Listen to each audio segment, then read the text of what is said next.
Ini adalah part keempat. Kita akan membaca buku Bible, Al-Quran, dan Sains Modern halaman ke-5. Perlu kita tambahkan pula bahwa di antara gereja-gereja Masihi yang bermacam-macam sekarang, keadaannya adalah bahwa gereja-gereja itu tidak menerima pasal-pasal yang sama dalam Bible, dan gereja-gereja tersebut juga tidak mempunyai pengesahan yang sama mengenai terjemahan-terjemahan dalam satu bahasa. Usaha-usaha untuk mempersatukan masih dilakukan, dan terjemahan akumenik mengenai Bible Perjanjian Lama yang dilakukan para pakar Katolik dan Protestan ternyata akan menghasilkan sintesa perpaduan. Dengan begitu, maka usaha manusia mengenai teks Perjanjian Lama ternyata sangat besar, dan dengan mudah kita mengetahui bahwa sebagai akibat koreksi-koreksi antara versi yang bermacam-macam dan terjemahan yang bermacam-macam, teks yang asli sudah berubah selama 2000 tahun. Asalnya Perjanjian Lama sebelum tersusun menjadi kumpulan pasal-pasal Perjanjian Lama, Bible merupakan tradisi rakyat yang tidak mempunyai sandaran kecuali dalam ingatan manusia. Satu-satunya faktor untuk tersiarnya ide tradisi-tradisi tersebut selalu dinyanyikan. Edmond Jacob menulis dalam tahapan permulaan semua orang menyanyi di Israel, tempat di mana lain puisi lebih dahulu daripada prosa.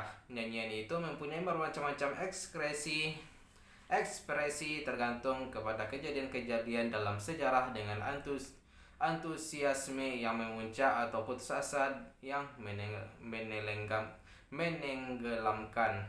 Mereka menyanyi dalam keadaan yang bermacam-macam, dan Edmond Jacob menyebutkan sebagian di mana nyanyian yang menyertainya terdapat dalam Perjanjian Lama: nyanyian makan pagi, nyanyian akhir panen, nyanyian yang menyertai pekerjaan seperti World Song Number atau bilangan 27,17, nyanyian perkawinan dalam Song of Songs, nyanyian kematian, nyanyian perang yang sangat banyak dalam Bible seperti Song of Deborah, Judges atau Hakim-Hakim 2:1-32, yaitu nyanyian yang memuja kemenangan Israel yang dikehendaki oleh Yahweh dalam suatu peperangan yang dipimpin oleh Yahweh sendiri. Bilangan 10,35.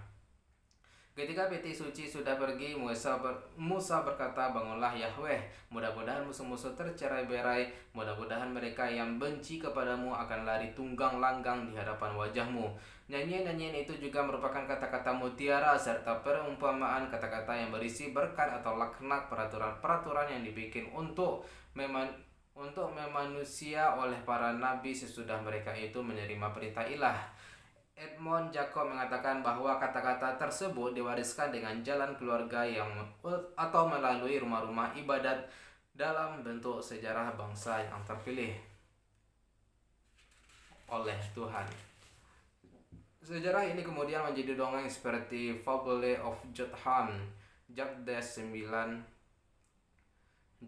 surah ke-9 ayat 7-21, di mana tertulis, "Pohon-pohon itu berjalan untuk mengusap minyak kasturi kepada raja mereka, dan mereka berkata kepada pohon zaitun, tin, anggur, dan duri." Hal tersebut mendorong Edmond Jacob untuk menulis karena dijiwai oleh fungsi dongeng, maka penyajian hikayat seperti tersebut di atas dirasakan janggal karena mengenai soal-soal dan periode-periode yang sejarah tak dikenal orang.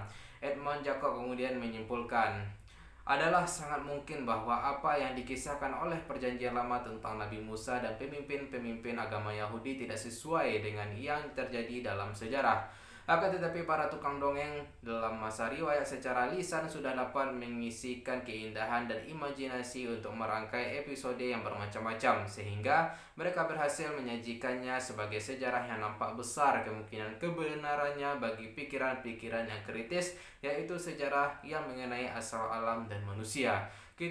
Perlu kita ingat bahwa setelah bangsa Yahudi tinggal di Kanaan, yakni kira-kira pada abad ke-13 sebelum Masehi, tulisan sudah mulai dipakai untuk memelihara dan meriwayatkan dongeng-dongeng, akan tetapi tidak secara tepat, meskipun yang dikatakan itu mengenai hal-hal yang harus tepat sekali, yakni soal hukum. Mengenai hukum ini perlu diterangkan bahwa 10 perintah Tuhan yang dikatakan telah datang langsung dari tangan Tuhan telah diriwayatkan dalam Perjanjian Lama menurut dua versi, yakni dalam Exodus atau Keluaran Surat 21 ayat 1 sampai 21.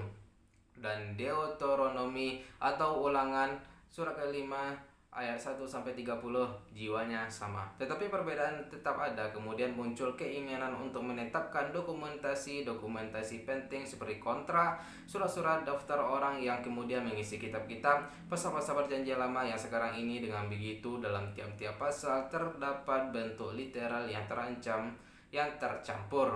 Para ahli kemudian menyelidiki sebab-sebab yang mendorong untuk mengumpulkan dokumen-dokumen yang berbeda-beda menjadi satu.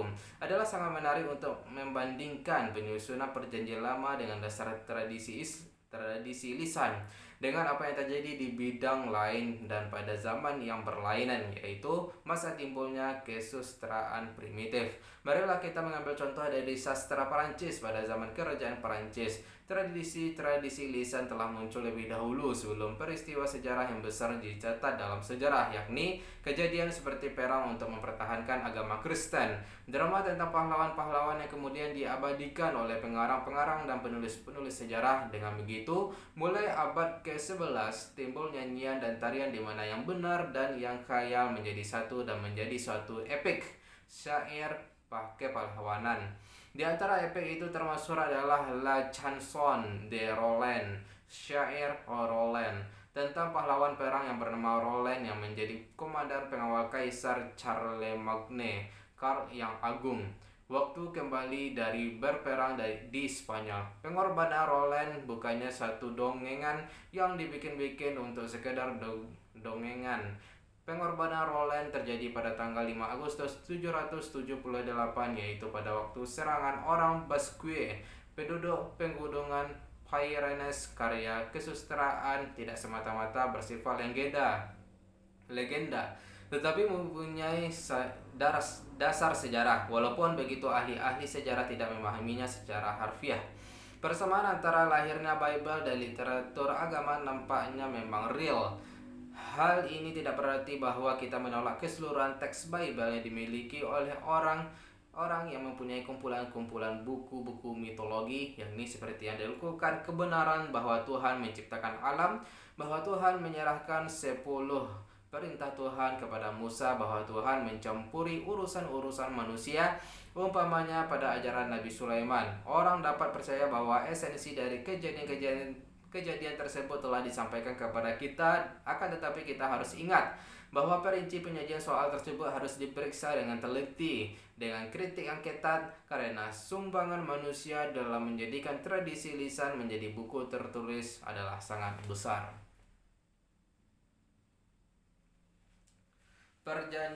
Pasal-pasal Perjanjian Lama. Perjanjian Lama merupakan kumpulan pasal-pasal yang panjangnya tidak sama dan isinya bermacam-macam.